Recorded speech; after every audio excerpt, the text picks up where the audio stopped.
Welcome to the Crimson Engine. My name is 𝙎𝙬𝙉. Canon took the wrappers off probably the most interesting and most revolutionary camera that they've released in at least 5 years, at least since the Canon C200, with the pocket size, I guess, Canon C70. This is a Super 35mm sensor in a small body with dual gain output, the same 16-stop sensor that's in the $10,000 C300 Mark III.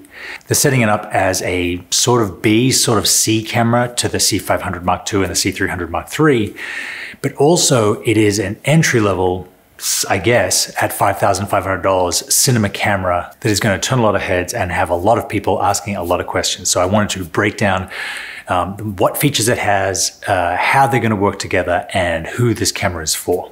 So for a long time, there has always been sort of an odd child out in the Canon cinema range, the 1DC or the 1DX, and it's basically being a DSLR on steroids, still EF mount, still recording to either CFast 2.0 cards or SD cards, and it's always been a stills camera first and a video camera second. Though a lot of people would buy this for the video cameras, and it was always around the $4,000 mark. Canon have basically done away with this hybrid cinema camera and decided to create a DSLR form factor dedicated cinema camera that has an RF mount. The new Canon RF lineup, they have their own particular types of lenses for them. They're usually faster than the EF mount because the flange distance is less. And by flange distance, I mean the distance from the end of the lens to the sensor. In an RF mount, because of the mirror, this needed to be half an inch or so. With the EF. With the RF, it can be much, much smaller because there's no mirror involved. The C70 takes advantage of this and is able to use a speed booster, something that takes the EF lenses, adds a sort of magnifying glass or a splitter to create the full frame coverage of the EF lenses onto the Super 35 sensor of the C70 while losing no optical quality, which was a huge thing with early, the Metabone speed boosters. It basically just made your lens look cheaper. So this is Canon made, no optical loss of quality. It will give you the full frame field of view on a Super 35 sensor, and it will give you an extra stop of light. So your 85mm f1.2 is going to become an 85mm 0.9, which is really wild news. This means we can use our old EF mount lenses on this camera and get not just the center crop of the Super 35, but get the entire full frame, which I think personally is the most exciting thing about this camera, about going to an RF mount. And it makes me think that they're going to bring all of their cinema cameras over to the RF mount as they update them, which is weird because the C300 Mark III just came out a couple months ago, and it was EF and PL mount. Now they may have a new mount that straps on to the front of the C300 and C500 Mark II that will allow you to do the same trick with an RF mount with the EF to RF converter. When I first saw the rumors surrounding this camera, I thought it was going to be a $2,000 camera taking aim at sort of the Blackmagic Pocket Cinema camera 6K market. This camera is 4K. But what I realized is that priced at over double the cost of that camera, and with a whole bunch of professional features, Canon really aren't interested in competing with Blackmagic on price. They want to compete with themselves, I guess, on features.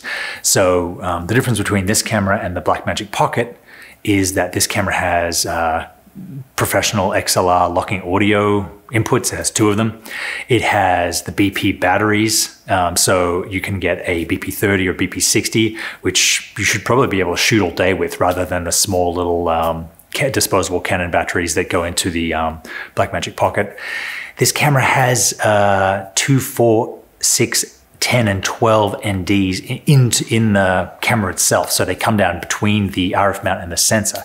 So it is internal ND on a DSLR shaped body, which is totally wild. It has timecode in, but not SDI out, which I thought was interesting. I guess their rationale is that because they're selling this as a B and C camera, to the C500 and C300, it's really important that they're able to sync timecode. I would have preferred a locking SDI out, but I guess the full-size HDMI will have to be good enough. One problem with HDMI is that it's too delayed to really give a focus pull a good chance to pull focus remotely, but that shouldn't be a problem with this camera because of the inbuilt dual pixel autofocus, which is excellent on Canon, which is another advantage that this camera has over the Blackmagic Pocket Cinema camera. It also has inbuilt electrical stabilization, and if you're not familiar with this feature that's on the C300 Mark III, it basically crops in on the frame by about 8% and then uses the inbuilt accelerometer as you move the camera to compensate for that movement electrically on the sensor.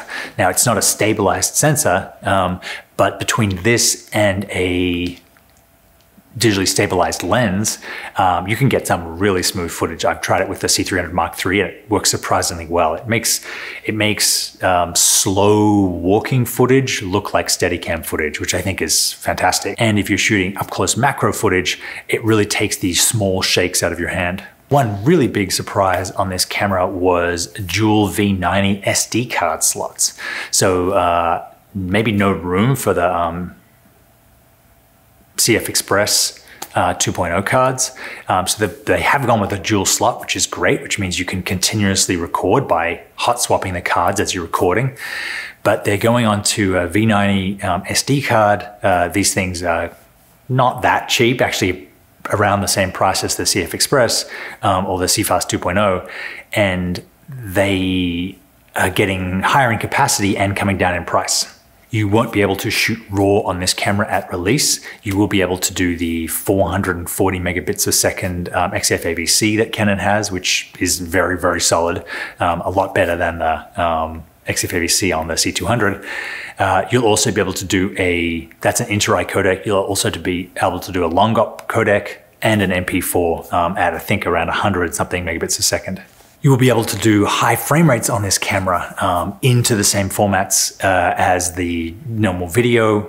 You'll be able to do 120p 4K and you're able to do 120 4K on the full sensor and 180p at a 2K crop, which is pretty impressive. This camera also takes some of the really great features from the C300 Mark III and C500 Mark II, meaning you can load your own LUTs into the camera. It has false color, it has zebras and peaking, and generally, rather than come up with a low-cost camera without all the features, Canon have really thrown everything they can at this to get as many features as possible and just basically said, hey, this is what it costs at $5.5 grand.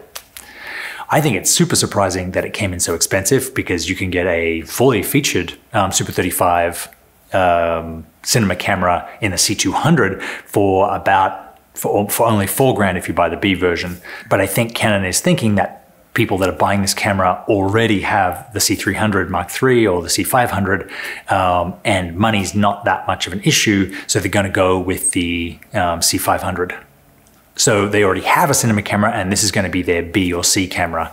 It's going to be perfect for strapping to a car. It's going to be perfect for gimbal use. Very easy to balance small little DSLR form factor rather than a full cinema camera, even with the heavy lens. Not sure if it is going to be part of Canon's lease own program, which is actually pretty cool. You have to insure it, I think, but the C200 was like $200 a month for 3 years, and at the end of it, you owned it. So that was a way to buy your camera in a way that's fully tax deductible in the year that you're using it and get it as you're paying it off, which is a really smart way that Canon used to get their cameras into the hands of a lot of professionals. You're also going to be able to use your high-end PL glass on this camera because I don't think Canon sell one, but wouldn't cameras sell a PL to R converter mount?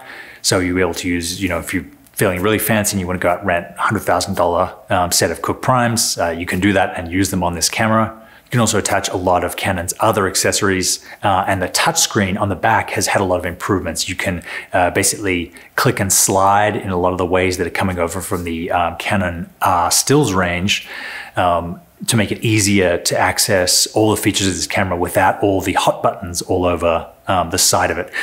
having said that, this thing does have 10 or so assignable hot buttons all over the body of the camera, so you will be able to customize it to the way that you like to shoot. That is my look at the Canon C70. I'm going to get my hands on one as soon as humanly possible to review. Thank you very much for watching. Check the description for links to the stuff I talk about, and I will see you next time.